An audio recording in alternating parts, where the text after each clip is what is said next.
Pour cette recette, il vous faudra 400 g de chair à saucisse. Ajoutez-y 12 g de sel.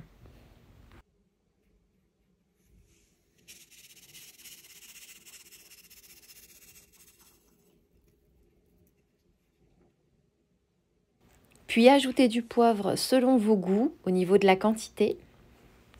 Vous allez voir que c'est une recette de saucisson très rapide à faire. C'est une recette typiquement italienne qui permet de faire une délicieuse charcuterie à la maison. Nous allons venir y ajouter 25 ml de cognac. Bien sûr, vous pouvez choisir autre chose que le cognac au niveau de la liqueur. Ça peut très bien être de l'armagnac, du rhum ambré, etc., etc. L'alcool va donner du goût, mais sert aussi de conservateur naturel avec le sel.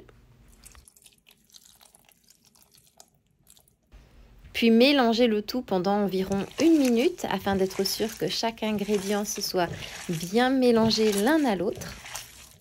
Alors dans notre famille, nous aimons beaucoup les saucissons au poivre, mais vous pouvez également ajouter d'autres saveurs de votre choix, d'autres épices.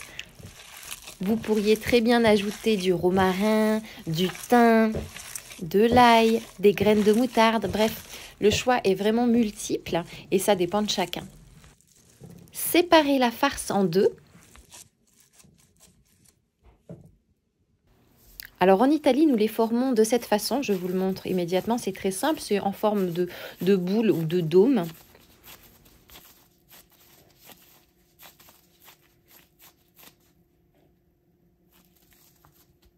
Mais comme ici, le but est d'en faire un saucisson à la française, nous allons tout simplement le rouler en forme de saucisse.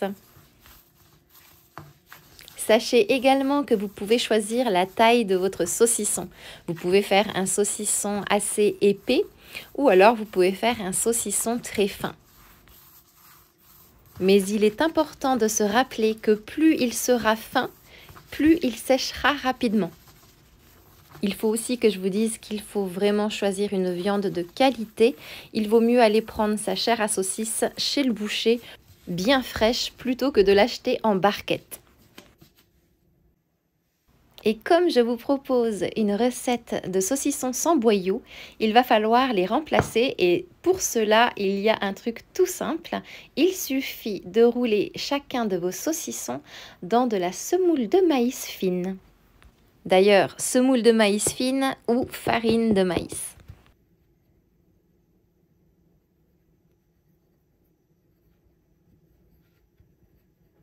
Le but du jeu ici est de bien les enrober. Vous ne devez plus voir une partie de la chair à saucisse rose. Et vous allez voir au bout de quelques semaines que la semoule de maïs fine va faire illusion. Grâce à elle, on aura l'impression d'avoir un vrai saucisson avec boyaux alors qu'en fait, il n'y en a pas. Mais surtout, elle permet de créer une barrière afin de faire sécher votre saucisson correctement, convenablement. Elle va permettre de bien faire sécher vos saucissons. Bon, maintenant, c'est l'étape la plus longue, c'est l'attente avant de pouvoir les déguster. Pour cela, il va falloir les mettre au frigo pendant 4 semaines minimum et les retourner une fois par jour. Vous pouvez les laisser à l'air libre ainsi dans votre frigo ou alors vous pouvez les enrouler dans une feuille de papier essuie-tout qu'il faudra changer tous les 3-4 jours. Je vous conseille évidemment d'utiliser une feuille d'essuie-tout qui ne comporte aucun parfum. Vous pouvez le faire également avec un torchon, bien évidemment. Et voilà à quoi ça ressemble 4 semaines après.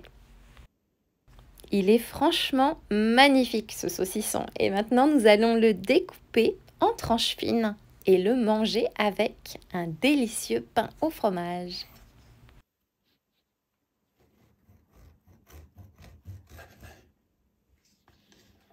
Non seulement vous avez un saucisson fait maison ultra délicieux, genre le meilleur de votre vie, mais en plus, ça peut devenir beaucoup plus économique Surtout quand il y a des promos, alors là, il faut en profiter et en faire une belle quantité.